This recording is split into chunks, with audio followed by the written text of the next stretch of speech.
Bonjour à tous, bonjour à toutes et bienvenue sur La Clé des Champs, le podcast qui donne la parole aux acteurs de l'agriculture française. Je suis Louise Lespard et j'ai hâte de vous amener avec moi dans cette aventure.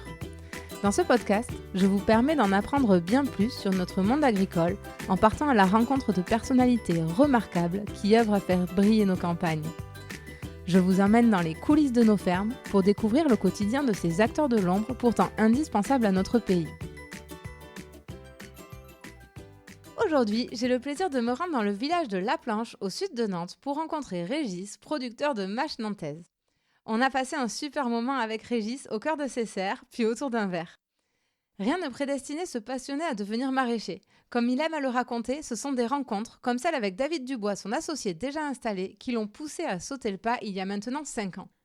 Ce passionné nous raconte son parcours et nous parle de la mâche, la star de la région nantaise. C'est tout de même 90% de la mâche que l'on consomme qui est produite ici. C'est parti pour tout savoir sur ce produit qui remplit quotidiennement nos assiettes. Bonne écoute!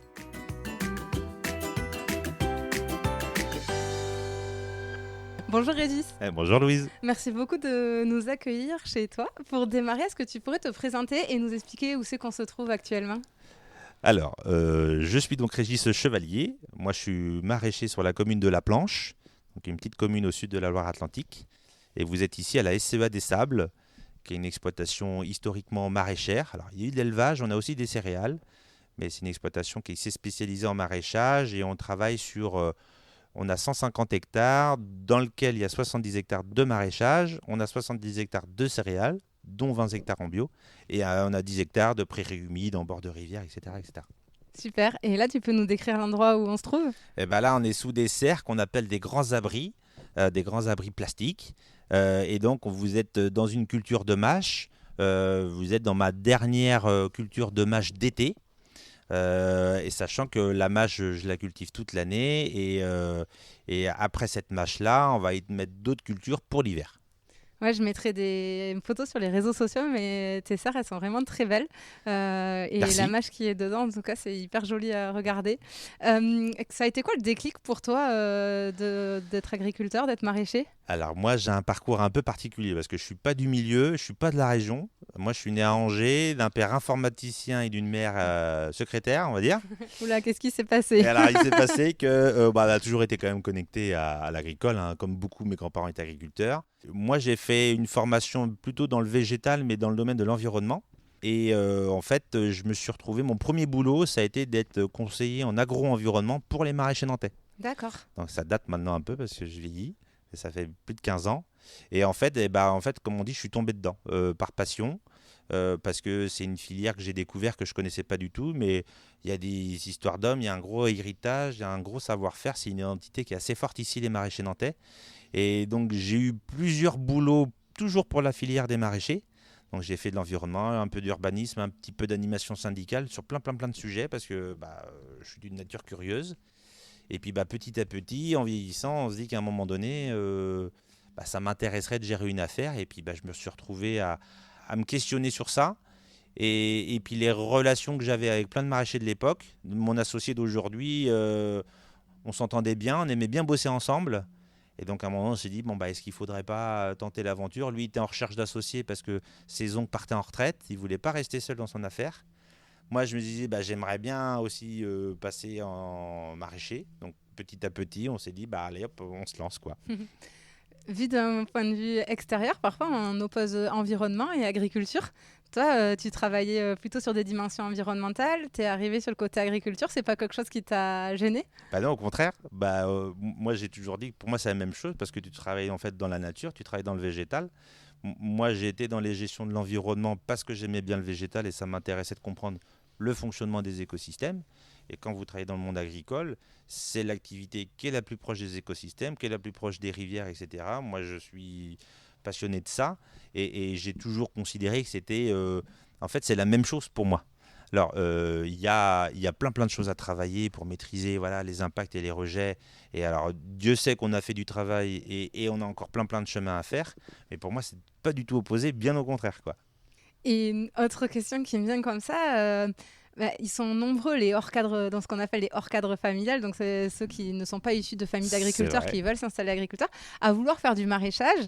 Mais pour en avoir discuté, j'ai fait un épisode avec le PAIT des Landes, qui est l'organisme qui s'occupe d'installer les agriculteurs. Ouais. Ils me disaient qu'ils avaient beaucoup de profils qui voulaient citadins, qui voulaient devenir maraîchers, mais tu sais, plutôt le maraîchage un peu bucolique, pas de tracteur, pas de plastique.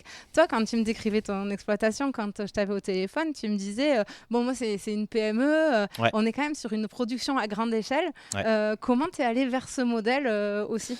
En fait, alors, je suis pas allé vers ce modèle. Moi, tout mon parcours est lié par les relations que j'avais avec les hommes.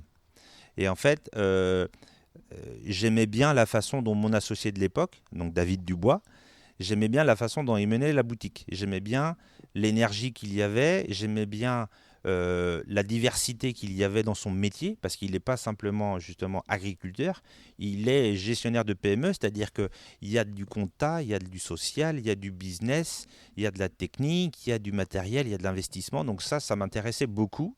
Et en fait, pour moi, j'ai pas été chercher un modèle, j'ai vraiment été plutôt chercher une entreprise qui me parlait. Le territoire me parlait beaucoup ici, parce qu'ici on est quand même dans le sud de Loire-Atlantique, on est un peu Nord-Vendée, c'est quand même assez bocagé.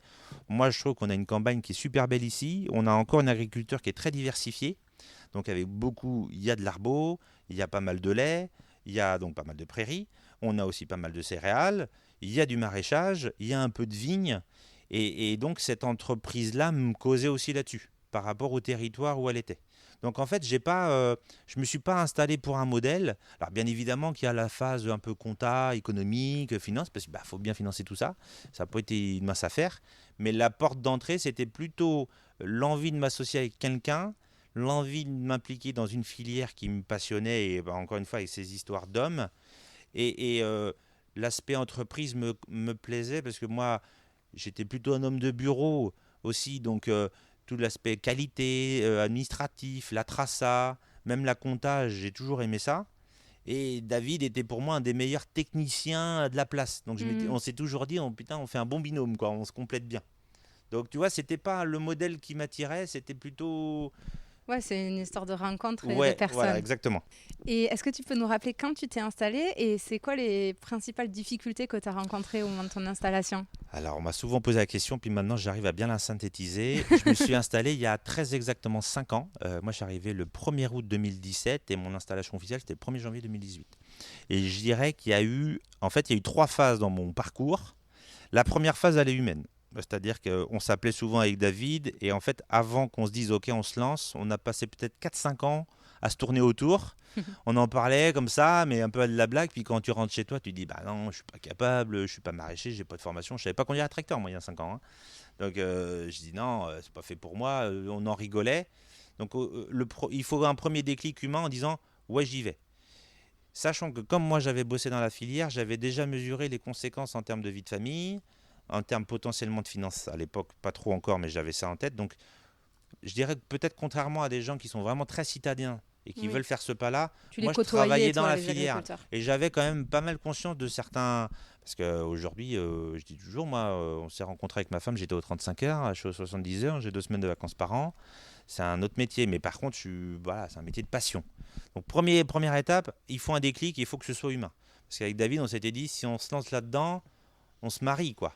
On va se voir plus souvent que nos femmes. C'est une vraie histoire de couple. Voilà, donc le point de départ, il est là. Après, il y a quand même une grosse phase au milieu où là, on pose les choses de façon un peu concrète, quoi. Les chiffres, on s'est fait accompagner, ça c'est intéressant à dire, on s'est fait accompagner par une espèce de psychologue.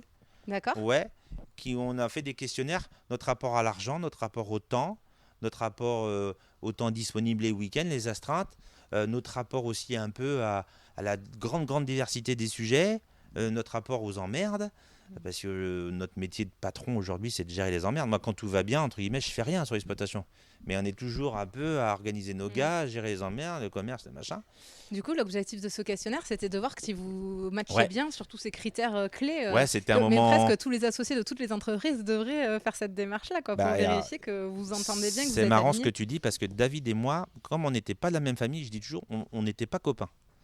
Donc cette phase-là, elle était super saine, elle était vachement importante. Parce qu'on a fait le questionnaire chacun de notre côté, et en fait, on a fait la restitution. L'autre, il nous a dit les réponses de David et de moi en face à face, quoi. Donc là, on s'était dit, c'est qui tout double, parce que si les réponses sont pas La du tout gênance. complémentaires, c'est merci, au revoir. Mais c'était un moment sympa, parce qu'en fait, à la fin, au début, le psy parlait beaucoup, puis à la fin, il parlait plus, parce qu'en fait, on se parlait, David et moi, en se disant, bah tiens, là, on peut faire comme ci, on peut faire comme ça. Donc c'était super.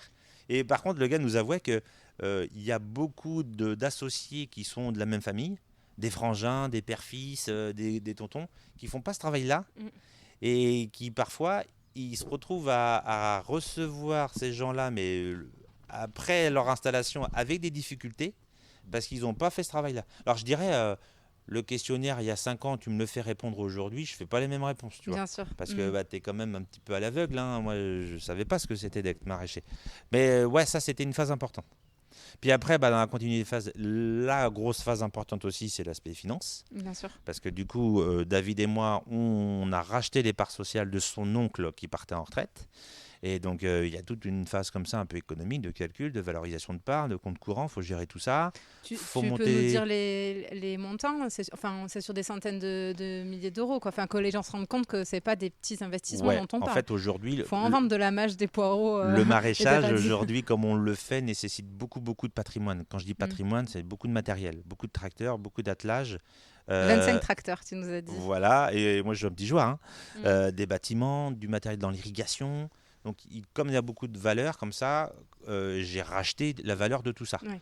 Donc, je ne vais pas donner les montants précis. Oui, mais ça chiffre. Enfin, c'est juste que les gens comprennent que ça chiffre vite et que très, c'est très un haut. vrai pari pour l'avenir. C'est un vrai investissement. Et aujourd'hui, oui, on s'engage. Moi, je dis toujours, ouais, je suis patron, tout ça, tout ça. Moi, la boutique, elle appartient à la banque, hein. Aujourd'hui, je rembourse mes parts sociales. J'ai des crédits pour ça. J'ai besoin d'avoir un certain niveau d'activité pour rembourser tout ça. Et ce niveau d'activité, non seulement il me permet de financer les parts que j'ai achetées, mais aussi de développer, de moderniser l'entreprise. Donc, il ne faut pas se louper non plus. Ouais. Donc, c'est vrai que quand je rentre dans un modèle comme ça, qui est valorisant, mais qui est fragile, on pourra en reparler après. Mais ouais, le niveau de financement au départ, il est un peu particulier. Je ne te cache pas que j'ai appris un peu à couper mon cerveau en deux.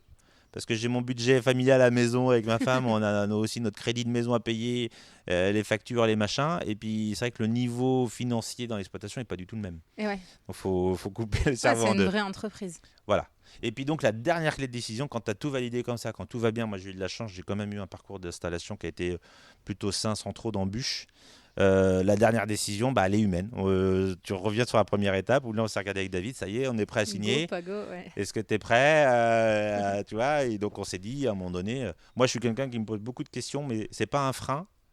Mais par contre, des fois, ça me ralentit un peu. Et mon associé est quelqu'un de beaucoup plus instinctif. Et à un moment donné, c'est lui qui m'a bousculé en me disant, allez, c'est bon, on y va. Bon, bah, allez, on y va. Ouais. Franchement, il y a un moment où il faut débrancher le cerveau. Exactement. Parce qu'il y a une part de risque quand même. Exactement. Et c'est vrai que moi, je suis quelqu'un qui vraiment analyse beaucoup les choses. Et mon associé est plus un instinctif. Et ouais, c'est vraiment lui qui m'a un peu bousculé. Mais ça m'a donné peut-être le coup de pied qu'il fallait. Parce qu'en me disant, c'était aussi, allez, on se fait confiance. Et puis tout sera pas parfait. Moi, j'ai besoin de tout contrôler au départ. Et tout sera pas parfait. On va apprendre aussi en faisant. Et puis c'est ce que j'ai fait. J'ai appris en faisant, quoi. Ouais. Et alors justement, ça fait 5 ans. Ouais. Là, c'est quoi le bilan que tu en tires de ces 5 années? Ouf. Alors le bilan, alors toujours aussi passionnant, hyper sollicitant. Mais en fait, j'ai un rythme aujourd'hui que je me pensais pas capable d'avoir. Mais entre guillemets, c'est le moteur nécessaire pour que la boîte elle tourne. Et donc hyper satisfait, beaucoup plus épanoui que je ne pouvais l'être dans mon petit travail de bureau avant. J'ai une approche beaucoup plus directe des choses, beaucoup plus franche. Je suis pas, alors chacun y voit à midi à sa porte, mais moi j'étais assailli de comptes rendus, de deadlines, de rapports de synthèse. Je demande à mon chef qui lui-même demande à son chef. J'ai plus ça. Donc je me considère beaucoup plus libre qu'avant. Je suis plus stressé dans le bon sens du terme parce que j'ai beaucoup plus de choses à gérer, j'ai plus de responsabilités qu'avant aussi, j'ai des salariés, j'ai une boîte à faire tourner, j'ai des crédits à rembourser. Donc plus stressé, mais plutôt du stress qui donne envie d'avancer. Alors je ne vous cache pas qu'il y a des jours où on se dit dans quoi je me suis embarqué. Les journées sont longues. Nous, David et moi, on fait partie des nombreux agriculteurs où on est les premiers levés, on est les derniers couchés. C'est quoi tes horaires de travail un peu classiques? Aujourd'hui, alors nous, on vit un peu avec le rythme du soleil. Donc, c'est-à-dire que le matin, on est tous les matins en hiver, on va dire, on est à 7 heures sur l'exploitation. On fait la débauche avec nos gars, on fait l'embauche tous les matins avec nos gars, la débauche tous les soirs avec nos gars. En gros, à 18h, la journée est terminée et nous, tu as des réunions, tu as des rendez-vous, tu as un peu de bureau à faire. Quand tout va bien, à 19h, tu es à la maison. Sinon, des fois, c'est 20, 21h. Et puis, des fois, quand on traîne un petit peu, parce qu'on a besoin de ça aussi, un peu de convivialité, des fois, c'est tout le lendemain matin. Et puis, en été, c'est un peu plus tôt, mais c'est toujours aussi tard. Donc, ouais, Du coup, toi, t'es content quand l'hiver arrive. Tu peux dormir un petit peu plus. En fait, on attend toujours la saison d'après. Ouais. Tu vois, le très bon exemple, c'est le poireau primeur. Le poireau, c'est une culture qui est vachement énergivore, parce que ça nécessite beaucoup de personnel, c'est une cadence, on lave tout à l'exploitation, à l'ancienne, quoi. Donc c'est vachement intense. On a toujours hâte que ça commence, et par contre, on est crevé, on a hâte que ça s'arrête. C'est 3 mois vachement balèze, et puis on a hâte de repartir, et puis c'est le cycle des saisons, quoi. Ouais, c'est des cycles. Ouais. Bon, alors je suis venue pour parler de la mâche en particulier, même si tu fais plein d'autres cultures, tu en as un peu parlé Ouais. à côté. Peut-être qu'on y reviendra. J'ai une minute économie dans le podcast pour parler de l'économie d'entreprise, donc on y reviendra à ce moment-là. Mais pour démarrer, est-ce que tu peux nous raconter quelle est l'histoire de la mâche nantaise ? Alors la mâche nantaise, l'histoire est assez intéressante, et le point de départ, c'est pas la mâche, c'est la carotte. D'accord. Puisqu'en fait, la région nantaise, dans les années 70, était la place forte française de la production de carottes. Et d'ailleurs, les variétés encore utilisées aujourd'hui sont des carottes nantaises. Parce qu'à Nantes, comme pour la mâche, des terrains sableux, des bonnes conditions pédoclimatiques, du savoir-faire, du réseau, super qualité de production. La carotte nantaise a disparu de la région nantaise en l'espace de 5 ans, fin des années 80 jusqu'au début des années 90, pour des raisons un petit peu d'économie d'échelle. Il y a des productions dans les Landes, en Normandie, en Espagne, qui se sont avec des grands terrains, qui sont beaucoup mécanisés. Et les Nantais, on reste, nous, dans des modèles d'exploitation avec des petites parcelles, des petits clos, avec encore un peu de haies, etc. Et donc, plus du tout compétitif. Et donc, tout a disparu en l'espace de 5 ans. Ça a créé un petit traumatisme, parce qu'ils ont perdu le nom, ils ont perdu le savoir-faire. Et à l'époque, la mâche commençait à se développer. Et donc, le point de départ de la mâche nantaise est là, c'est que dès à ce moment-là, les maraîchers de l'époque qui se sont dit, on ne va pas refaire les mêmes erreurs, c'est-à-dire qu'ils ont tout de suite été chercher une IGP pour essayer de protéger le nom. Donc, ils ont mis en avant leur savoir-faire, toute leur innovation. Ils ont écrit un cahier des charges un peu haut de gamme à l'époque, en termes de process, en termes de traçabilité, en termes d'hygiène, de sécurité alimentaire, etc., etc. C'est ce qui leur a permis d'avoir l'IGP. Et comme ça, ils ont protégé le nom. Donc, comme ça, ils se sont dit, la mâche nantaise, pour faire de la mâche nantaise aujourd'hui, il faut qu'elle soit produite, lavée et conditionnée dans la région nantaise. Il y a une aire géographique qui correspond, grosso modo au territoire du 44, ou à la région de production nantaise. Donc l'histoire, elle vient de là. Et puis après, ça a emmené beaucoup de développement. C'est le fleuron de la production nantaise, on va dire, depuis la fin des années 90, 2010-2020, c'était le fleuron. Première production, les premiers producteurs de mâches en Europe, c'était à Nantes. C'est développé autour de ça beaucoup de réseaux, beaucoup d'ateliers de lavage et de conditionnement, de la diversification, beaucoup aussi d'approches qualité-produit, beaucoup de rapports à la grande distribution, beaucoup d'innovations autour de l'emballage. Donc c'est à Nantes qu'on a inventé la barquette avec plein de formats, plein de styles différents. Et je dirais que là, la mâche est peut-être en train de se réinventer parce qu'elle a connu une grande phase d'expansion, ce qui a créé peut-être un moment un peu de standardisation peut-être. Et là, depuis maintenant 5-6 ans, les maraîchers nantais cherchent à beaucoup diversifier, à revenir sur d'autres cultures. Donc on voit arriver de la jeune pousse, des carottes, des radis, du fenouil, des oignons, d'autres poireaux, etc., etc. Et la mâche est en train de se rediversifier, c'est-à-dire que là, on revoit plein de gammes différentes, des grandes feuilles, des petites feuilles, de la mâche en plateau, de la mâche en bouquet, de la mâche non lavée, de la mâche récoltée main. Donc ça c'est un peu l'histoire de la mâche. Et donc pour parler un peu de l'IGP, on est un peu dans la même dynamique, c'est-à-dire qu'elle a eu un bon développement au départ, ce qui a permis de bien structurer la filière, bien l'organiser pour être bien organisée, on va dire, en termes de lavage et de distribution et d'attente commerciale. Donc c'est ce qui a permis de la développer. Par contre, elle n'a pas été associée à une vraie démarche commerciale. Et donc en fait, la mâche nantaise n'était pas différente d'une mâche produite à Nantes. Et donc, l'IGP ne s'est pas développé. Tu veux dire sur le packaging des produits, quoi. Ouais, c'est ça. C'est vrai que honnêtement, moi, avant d'étudier le sujet, je ne savais pas qu'il y avait une IGP mâche nantaise, ni que la mâche venait beaucoup de Nantes. Écoute, il y a pourtant des études de consommateurs, et notamment dans la région nantaise, où ils savent que la mâche, c'est produit à Nantes et c'est presque le revers de la médaille. Certains nous ont dit il n'y a pas besoin d'IGP parce que la mâche c'est forcément nantais. Ah ouais, Ouais. mais ça c'est pour les Nantais évidemment, Mais ils sont au courant, mais moi l'info n'est pas descendue dans les Landes. Mais du coup, les collègues dans la région ils se sont dit pourquoi est-ce qu'on va s'embêter à faire un cahier des charges IGP alors que il suffit d'écrire mâche. Et puis les gens disent c'est de la mâche de Nantes quoi. Et donc c'est vrai que commercialement ça s'est pas beaucoup développé et on se rend compte qu'aujourd'hui l'IGP c'est assez rare dans un légume. C'est un vrai savoir. Donc là on est en train de se creuser la tête pour lui redonner cette lettre de noblesse. On est en train de réécrire un cahier des charges, mais pour qu'il réponde aussi aux attentes d'aujourd'hui. Donc on pense à tout ce qui est gestion des sols, sol vivant, agriculture du vivant, indice de régénération des sols. On pense à tout ce qui est lié à l'environnement, la biodiversité, la gestion de l'eau, donc on parle HVE et tout ça. On parle aussi de tout ce qui tourne autour du commerce équitable. Donc on est en train d'essayer de réécrire une nouvelle IGP, mais ça prend du temps, on concerte beaucoup en ce moment. Mais c'est vrai que l'IGP, je pense qu'elle a servi un peu à protéger le nom. Ça a peut-être un peu bloqué le développement des autres bassins, peut-être.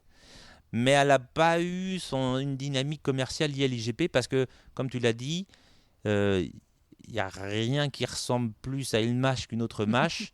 Et donc, en fait, tu faisais une barquette de mâche, tu avais à côté une barquette IGP mâche nantaise, et en fait, c'était la même. Quoi. Donc, voilà, ceci explique cela. Ouais, tu dis nous parce que tu es pas mal impliqué dans toutes ces réflexions. Je crois que tu as des fonctions à côté de ton métier de maraîcher. Ouais, alors, concernant la mâche nantaise, en fait, l'IGP, elle est portée par une petite association qui s'appelle Califray, dont je suis le président depuis maintenant 2 ans. Et l'idée avec un peu la nouvelle équipe qu'on a mis en place, c'est de dire comment faire pour la redynamiser, la moderniser par rapport aux attentes d'aujourd'hui. Elle a eu du sens il y a 25 ans pour structurer la filière. Là, on est certainement dans une autre époque. Donc, il faut la réinventer un petit peu. Donc, je suis impliqué là-dedans. Puis, je suis impliqué aussi dans le syndicat, la Fédération des maraîchers nantais, pour laquelle je suis vice-président. Où là, qui est un peu le syndicat historique, le petit club d'entreprise, où là, on parle plus des sujets un petit peu, on défend nos intérêts. Donc là, on parle social, on parle environnement, on parle urbanisme, on parle communication, tout ça. Vous me faites rire les agriculteurs parce que vous n'en avez jamais assez. Vous êtes plein à avoir 1000 casquettes. Alors je suis président de ça, vice-président de ça. Je me dis mais comment ils font pour on s'organise, on fait pas tout, on fait pas tout bien, ça c'est sûr. On est beaucoup accompagné aussi parce que moi on a aujourd'hui une maison des maraîchers nantais qui est une structure collective qui accueille toute une équipe, il y a une vingtaine de personnes sur des thématiques variées, que ce soit la technique, l'énergie, l'environnement, le social. Et donc ces gens-là sont financés par des cotisations de la filière et donc ils nous accompagnent. Donc on ne fait pas tout seul. On a ces mandats-là, oui, mais il y a beaucoup de dossiers qui se travaillent avec toutes les équipes. Quoi. Heureusement, parce que on ne pourrait pas être partout. Puis c'est pas bien d'être partout. Non, puis alors, excuse-moi, j'ai le micro, je le garde. On a quand même... Si je fais comme chez toi, on est chez toi. Donc... On a un problème quand même, et ça, c'est pas évident. C'est que le monde agricole, on n'est pas de plus en plus nombreux. Et les sujets, eux, sont de plus en plus nombreux. On est hyper sollicités. Donc je me dis, c'est pas, entre guillemets, du temps de perdu, quoi. C'est de l'énergie. Alors oui, c'est au service des autres aussi, parce que cet esprit collectif, il est quand même assez important dans le maraîchage nantais. Il y a un vrai esprit de solidarité. Donc on fait aussi le boulot pour les autres, mais aussi pour sa boutique, évidemment.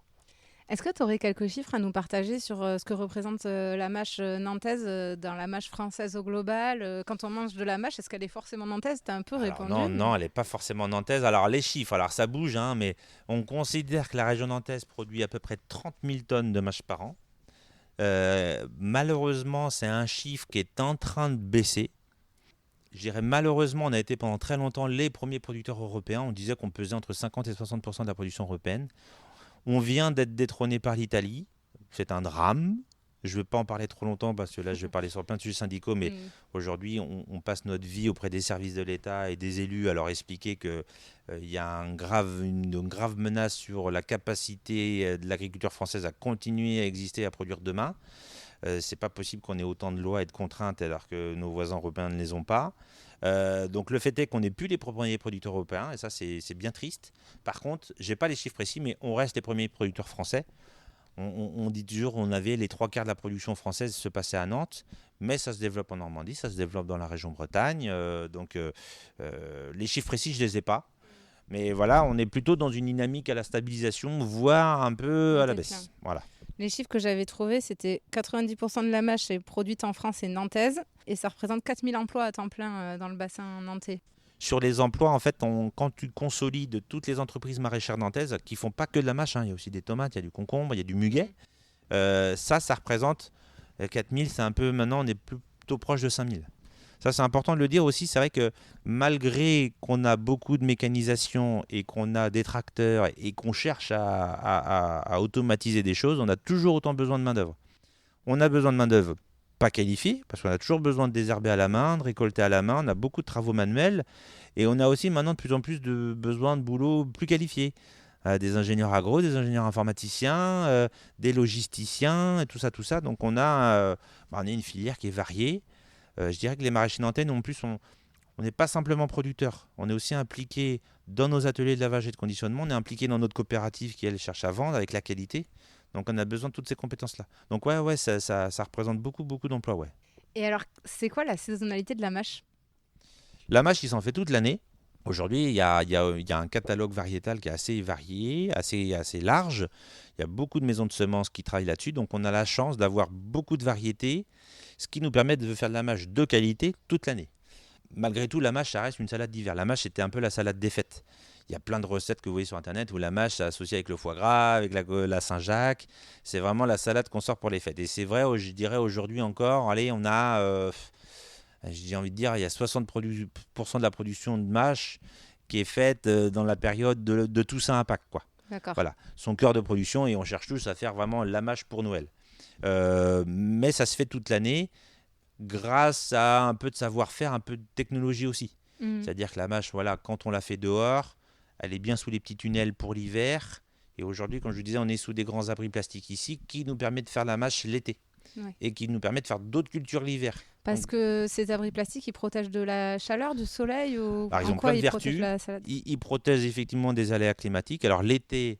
Sachant que c'est ouvert, en gros il y a un toit là, on mettra des photos sur les réseaux, mais on est sous un toit. C'est un préau. Ouais, c'est un préau. Voilà. C'est un grand préau, c'est un tunnel qui est permanent. En fait, c'est le petit-fils des petits tunnels qu'on voyait partout dans les jardins, ou les bitunnels. Nous, on les a juste surélevés pour qu'on puisse passer en tracteur.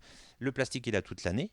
Ce qui fait que l'été, on met une couche de blanc sur nos plastiques, comme ça on peut ombrer les cultures.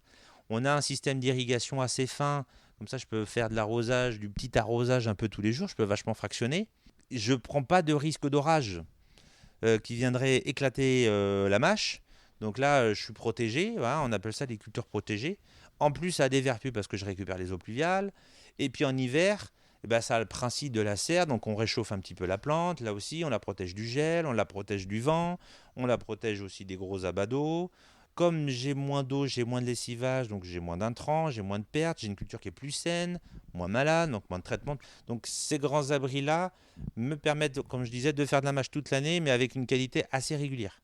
Même si le cœur de marché, ça reste un peu l'hiver, avec des fois, on l'espère, des fois des prix qui s'envolent un petit peu, quoi. Et ça m'amène à la question de l'auditeur, c'est Laure qui te demande, c'est quoi les éléments nécessaires à faire une bonne mâche au niveau des sols, de la température, la mâche, déjà, ça aime bien les sols légers, les sols sableux. C'est pour ça qu'ils en font beaucoup dans la région nantaise. C'est une petite plante qui est vraiment ras du sol. Et si vous avez des excès d'humidité, ça va très très vite développer des maladies. C'est une plante quand même qui est assez fragile. Donc ça aime bien les sols sableux. Et c'est pour ça que quand nous on la sème, on dépose la graine pas très profond, limite en surface, et on lui met une couche de sable dessus. On sable tous nos semis. Alors là, pareil, il y a une granulométrie précise. C'est du sable, historiquement du sable de Loire, donc c'est un sable qui est roulé, qui est rond. Comme ça, il n'abîme pas la mâche. Et comme ça, on met ça sur le semis. Comme ça fait un petit lit de semences. Et puis, ça fait une petite couche de drainage en superficie. La mâche, c'est pas forcément très gourmand en eau, parce que ça reste une petite plante. Donc, comme beaucoup de légumes, c'est important de l'arroser pour la faire lever. Et puis, une fois qu'elle est levée, en fait, une fois qu'elle a ses premières racines, elle va faire son boulot toute seule. Donc c'est pas très gourmand en eau, c'est très peu gourmand en azote aussi. Donc faut pas forcément beaucoup y aller sur les intrants. Par contre, il faut surveiller au niveau maladif. Ça c'est clair que ça reste des plantes assez fragiles. Donc aujourd'hui, nous on gère beaucoup la pression maladie par l'aération. Voilà. On a évidemment à disposition quelques produits phytosanitaires.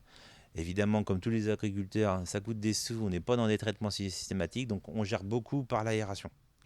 Et j'aimerais revenir sur cette histoire de sable parce que c'est quand même fou ce que vous faites. Et j'ai vu que c'est une tradition de très longue date. Ouais. C'est que tu peux nous raconter nous redire là ce que vous faites et pourquoi vous le faites? Une des raisons qui fait que la région nantaise a développé la mâche, c'est parce qu'on allait chercher du sable en Loire. La Loire, l'estuaire de la Loire qui n'est pas très très loin, ça a toujours été un estuaire très ensablé. Il y a eu beaucoup de travaux pour désensabler la Loire, notamment pour la navigation. Ça a eu des effets assez négatifs, ce qui fait que dans les années 90, c'est interdit de prélever en Loire. Et d'ailleurs, je crois que maintenant, partout en rivière, c'est interdit d'extraire des matériaux. Sauf que nous, on avait en train de développer la mâche. Donc, pourquoi on prenait du sable de Loire aussi? Déjà, la granulométrie, elle a été bien, ni trop fine, ni trop gros. Quand le sable est trop fin, ça fait une croûte et ça bloque le développement. Puis quand c'est trop gros, on n'arrive pas à l'épandre de façon bien homogène. Donc le sable de Loire, il était parfait pour ça. Et en plus, le grain de sable de Loire, il est rond. Beaucoup de sable utilisé, c'est des sables, on va dire, concassés.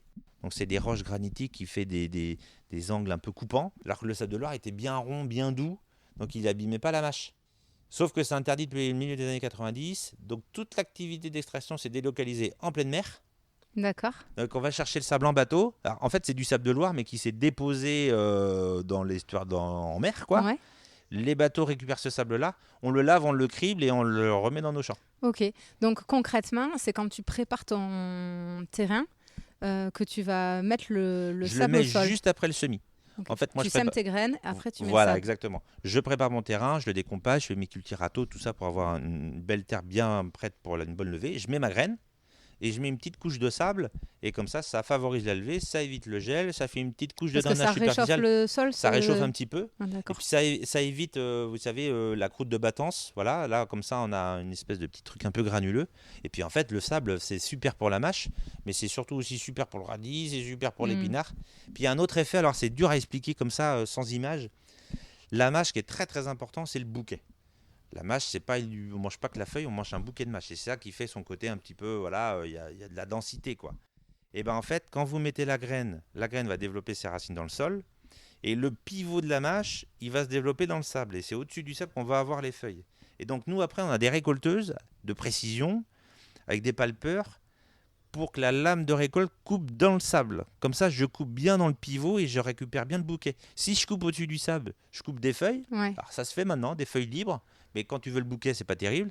Si je coupe trop bas, je coupe dans la terre, j'ai des racines. Ouais. Et la terre. Donc l'épaisseur de sable, c'est en gros un demi-centimètre, pardon.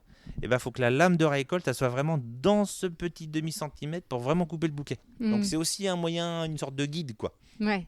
Et ce qui explique que quand on oublie de nettoyer sa mâche, des fois ça croustille. Ouais. Alors qu'on voit pas vraiment la terre. C'est clair que dans les années 90, quand la mâche développait, ça se faisait beaucoup en récolte à la main, on mettait ça dans un petit plateau, c'était lavé, allez on va dire, c'était un peu baigné dans un bac, mais c'était pas vraiment désablé. Et ouais, là on a tous connu ça, oui, ça arrive encore aujourd'hui, mais depuis les années 90 quand même, entre ces nouveaux matériels de récolte, on a vachement développé aussi les unités de lavage, un bac, 2 bacs, 3 bacs, on a des bains jacuzzi pour laver la mâche. C'est des grands bacs d'eau. De la chance. Voilà, 6 degrés à l'eau. Mais tu vois, en fait, on souffle de l'air dans le bac pour faire les bulles. Comme ça, la mâche, en fait, elle se dessable bien. Et aujourd'hui, on arrive à faire des mâches quand même parfaitement dessablées. Mais il a fallu quand même pas mal d'années d'investissement dans tout ce matos-là, quoi.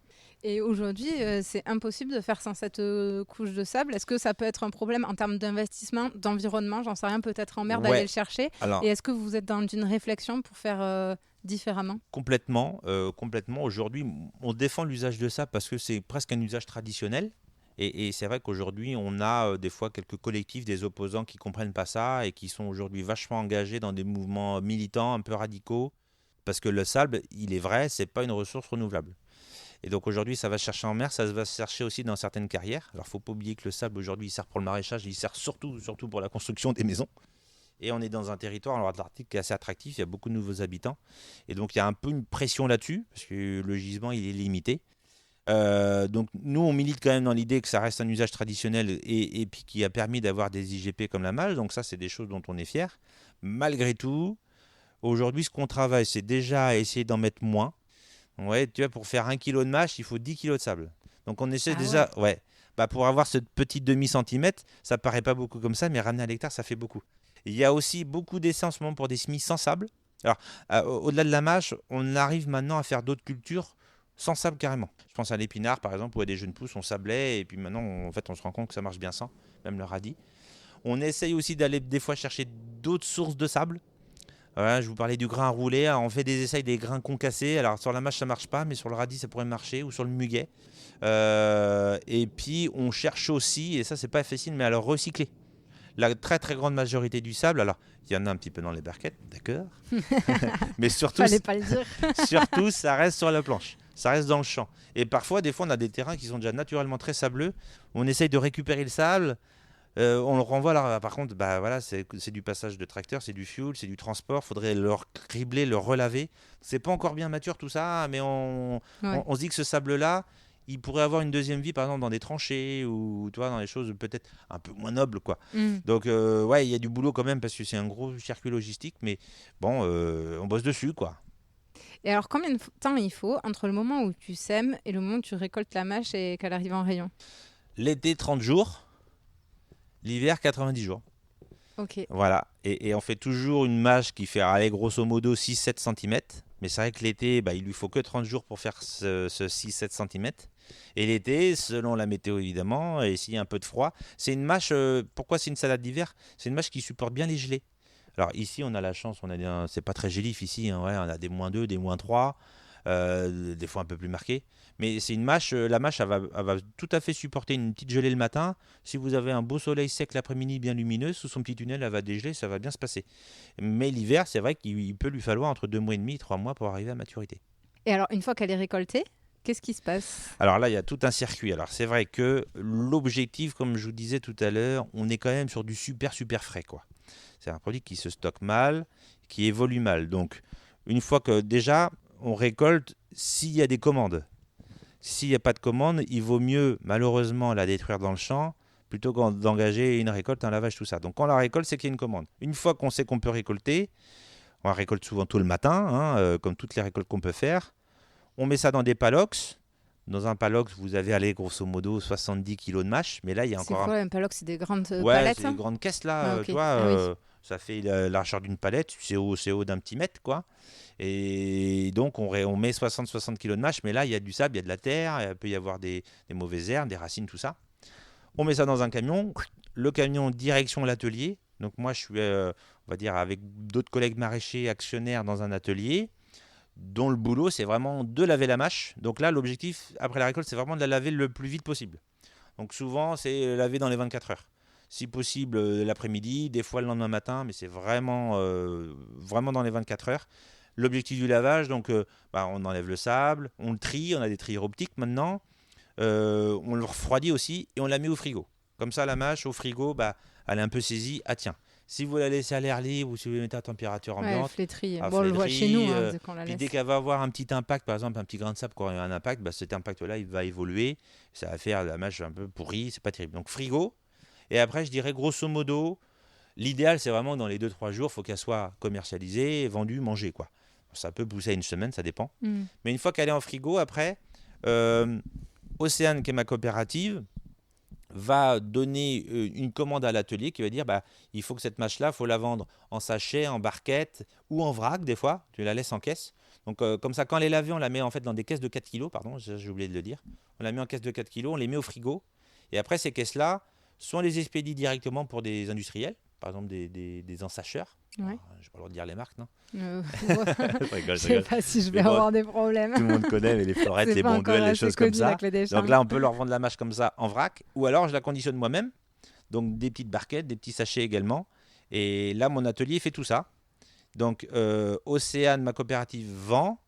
Mon atelier lave et conditionne, et moi je produis. Voilà. Et moi je suis actionnaire de toutes ces chaînes-là. Ouais. Donc moi je dis toujours, moi je vends pas de la mâche brute, je vends un produit fini. Donc et j'ai investi dans toutes ces étapes-là parce que je considère que mon atelier et ma coop sont des outils au service de la production. Donc on fait en sorte de les maîtriser le mieux possible pour que ça coûte le moins cher possible. Comme ça, le maximum de valeur revient à la production. Ça m'amène à la minute économie. Pourquoi tu as fait ce choix parce qu'il y a des maraîchers, surtout, tu disais, tu as une taille plutôt de PME, une taille moyenne. Tu aurais pu décider de vendre toi directement, de t'occuper de la vente. Pourquoi tu as fait le choix de passer par la COP? Disons que la COP, elle est là, elle est installée, elle a quand même pignon sur rue, elle a quand même une certaine solidité, elle a développé depuis 25 ans que ça existe au sein de bientôt 30, un portefeuille client, une réputation.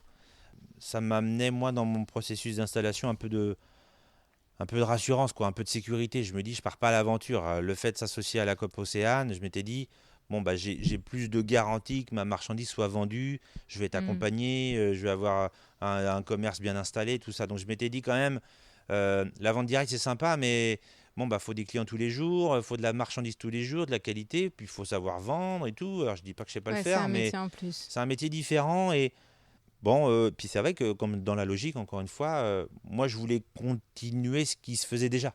Je voulais pas du tout révolutionner le truc. Avec David, sa ferme était déjà bien installée. Moi, je voulais m'intégrer là-dedans, quoi. Tu vois, donc Mm. je voulais. Si déjà je m'étais dit, si j'arrive à faire ce qui se fait déjà, c'est pas mal, Oui, quoi. et après on verra pour la suite. Ouais.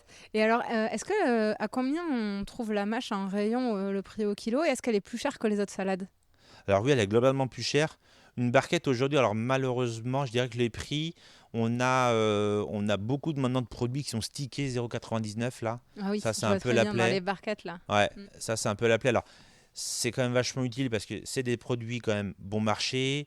C'est important on continue de proposer ces produits bon marché. On ne peut pas faire que de la montée en gamme. Parce qu'il y a des gens qui n'ont pas envie de dépenser trop d'argent. Il y a un plafond de verre que je considère, il y a un moment donné. Alors, il y a des achats plaisir, les achats du Mm. dimanche, les machins, les achats de marché, mais il y a aussi besoin de proposer de la mâche pas trop chère. Donc, il y a de la mâche à 0,99. Tu peux la trouver l'hiver, par exemple, quand il fait très très froid et qu'il n'y en a pas en Europe, on est les seuls à en avoir.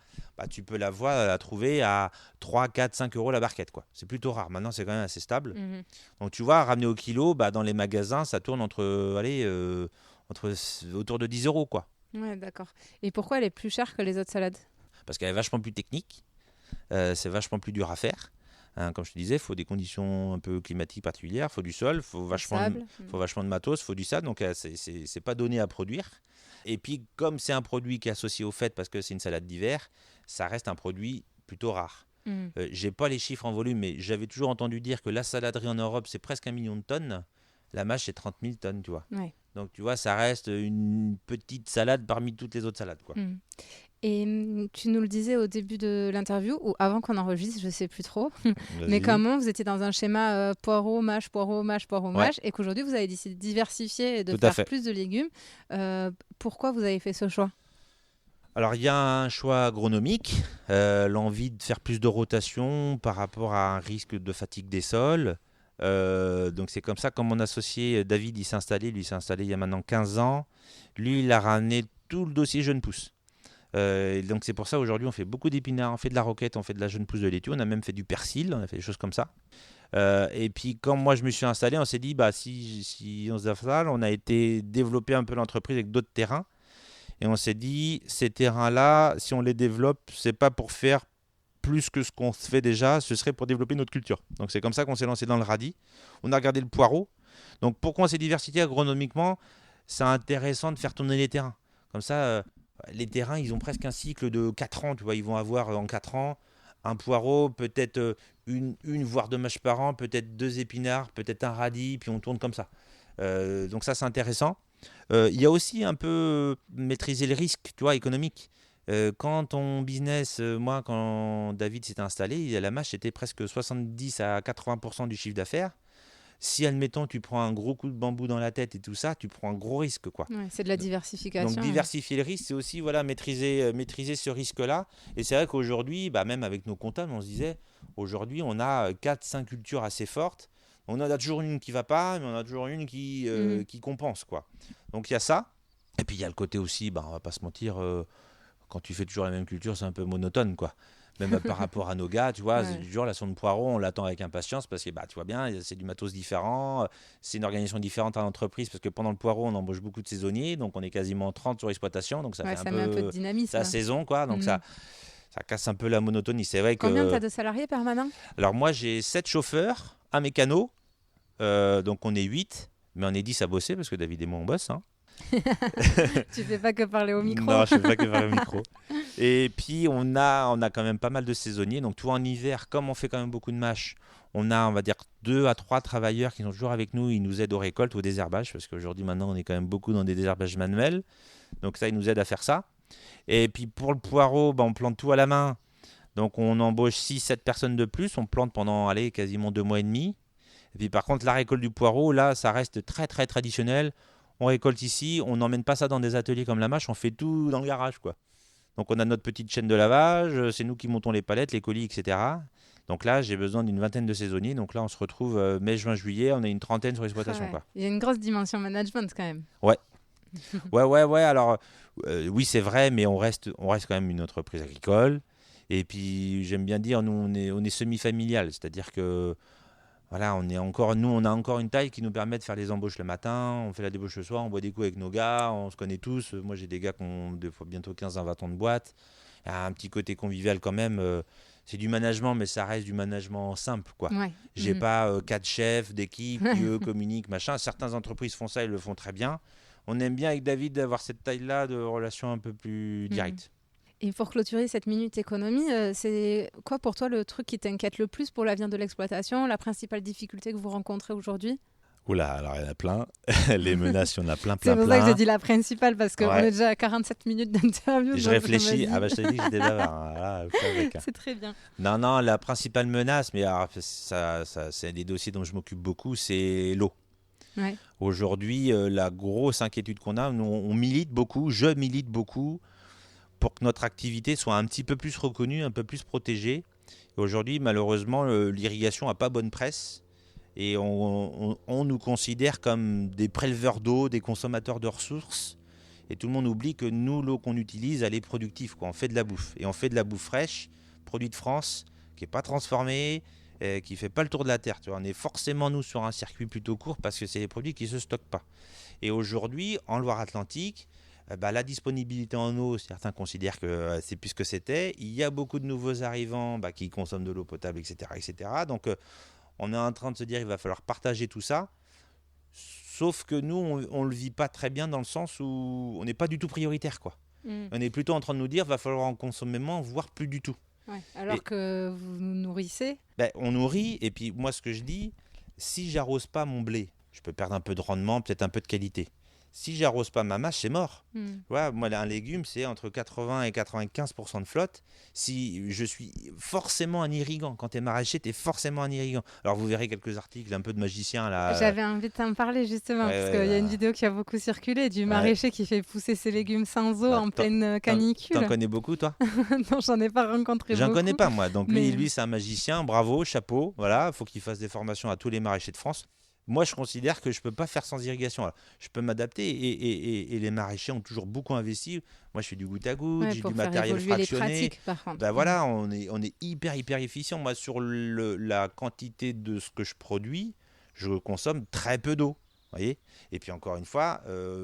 Ouais, faut qu'on mange et produire sans eau. Et puis en plus, je disais toujours, l'eau, en fait, alors la formule n'est pas chouette, mais moi je la transforme, c'est limite, quand tu manges un légume, une tomate, c'est une partie de l'eau, c'est une partie des besoins humains aussi. Tu vois, l'eau, elle n'est pas que en bouteille ou au robinet, elle est aussi dans les légumes. Donc ça m'inquiète parce qu'aujourd'hui, on voit beaucoup de textes de loi, surtout en local, dans le 44, ça c'est un peu difficile, où on voit beaucoup de volonté de, le forage, oui, mais pas l'été. Ton étang, est-ce qu'il est connecté à la rivière ? Si oui, non. On est même en train de nous dire que l'eau pluviale, parce que nous, on défend vachement nos grands abris, nos plastiques, nous permettent de récupérer les eaux pluviales. Oui, parce que là, sur tes serres, tu as des gouttières qui permettent de récupérer les gouttières, l'eau. les descentes, tout tombe dans l'étang, je récupère tout. Et heureusement, parce que c'est une source d'eau qui est vachement importante, ce que tout le monde fait dans les jardins. On est en train de nous dire que ce serait bien de laisser cette eau retourner au milieu. Donc on nous dit récupère-la mais arrose pas avec. Alors là, on se dit voilà, c'est un problème ça. Ouais. Parce que si j'arrose pas avec, j'arrose avec quoi ? Et là on nous dit l'eau des rivières t'as pas le droit.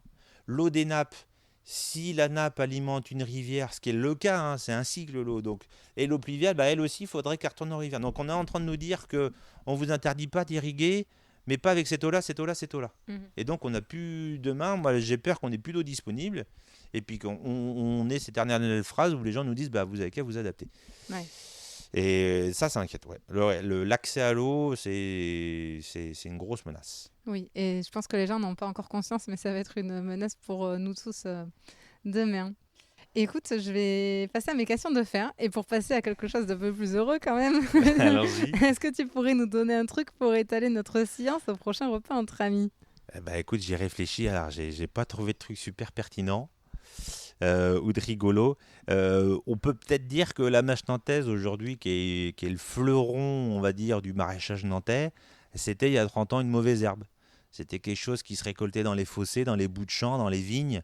Alors Ok. comme ici c'était une agriculture diversifiée, bah, il y avait des champs de vignes, des vergers un peu partout, et la mâche était une mauvaise herbe. Et à l'époque, voilà, tout était fait pour l'éliminer. Et puis il y en a certains, je ne sais pas comment ça arrivé, il y en a un il s'est dit tiens, je vais essayer de manger ça. Et puis 30 ans après, bah, on en fait des hectares et des hectares, on l'a mis Ah en ouais, c'est sachette et drôle. puis ça se vend. Ouais. C'était une mauvaise herbe. C'est Et on vrai que- pourrait comparer ça au pourpier. L'été ici, c'est une folie. Et tous les collègues, ils le diront. Le pourpier, c'est une catastrophe. Je C'est sais une... pas ce que c'est. Bah, c'est une mauvaise herbe, Ah ok. mais certains la cultivent pour la manger. Mais Ah chez ok. moi, c'est une mauvaise herbe. Ah ouais, Donc c'est marrant. la mâche, Comme c'était quoi. ça il y a 30 ans. Donc peut-être que les mauvaises herbes d'aujourd'hui seront les légumes qu'on Investis dans le cultivera pourpier. demain. C'est pas possible. J'ai beaucoup d'orties, je me bats contre ça. Peut-être qu'un jour j'en sèmerai, j'en sais rien. On verra. L'avenir nous le dira. La deuxième question, qu'est-ce qui te rend fier à toi de faire ce métier? Alors ce qui me rend fier, bah, tu l'as dit tout à l'heure, c'est le côté nourricier, le côté produire de la bouffe. Voilà, ça me rend fier. Ça me rend fier aussi d'être le côté un peu chef d'entreprise, le fait d'avoir des salariés, des investissements, une boîte qui tient la route, qui est très investie dans son petit réseau et qui vit bien avec ses voisins, qui vit bien avec ses élus, qui vit bien tout ça. Ça me rend fier. Ce qui me rend fier aussi, c'est de représenter quand même un beau métier, quoi. Ce travail de la terre, il est quand même machin, pas dénigré, mais on a beaucoup parlé d'agribashing, etc. Et moi, je suis plutôt fier de dire qu'il y a du savoir-faire qui se perdure, qui se Ouais, c'est un métier modernise. noble. C'est Mm. noble, voilà. Ce côté noble, c'est un bon terme, ça. Mm. Alors, c'est pas toujours simple, mais non, ça reste un métier passionnant, évidemment. Et ma dernière question, où c'est qu'on peut te contacter si on a une question, si on veut suivre ton actualité? Ah bah écoutez, on peut me contacter. Alors moi, je suis un petit peu réseaux sociaux, mais pas trop. Très LinkedIn quand même. Tu as Je suis été très LinkedIn. hyper réactif. Je t'ai écrit, tu m'as répondu. Je suis très LinkedIn. C'était un chat. C'est un réseau que j'aime bien parce qu'il reste plutôt pro et pas trop perso. Et c'est vrai que moi, LinkedIn, bah, j'ai toutes ces infos, et agricoles, et maraîchères, puis sur d'autres thématiques que j'aime bien. Donc je suis très LinkedIn. Donc voilà, là-dessus, je suis un peu au taquet là-dessus. Des fois, on communique, des fois, on se défend, des fois, on bagarre un peu. Mais je suis pas Twitter, je suis pas Insta, je suis peu Facebook. Non, mais LinkedIn, Donc Régis LinkedIn, Chevalier. LinkedIn, voilà. Alors il y en a d'autres derrière Régis Chevalier, mais C'est bon, déjà bien. c'est déjà pas mal. Super.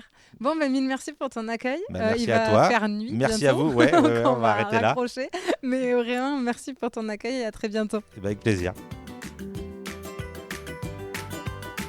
J'espère que cet épisode vous aura plu. Si c'est le cas, n'hésitez pas à laisser une note 5 étoiles ou à en parler autour de vous. Ça m'aiderait énormément pour faire connaître le podcast. Merci beaucoup et à bientôt pour prendre ensemble la clé des champs.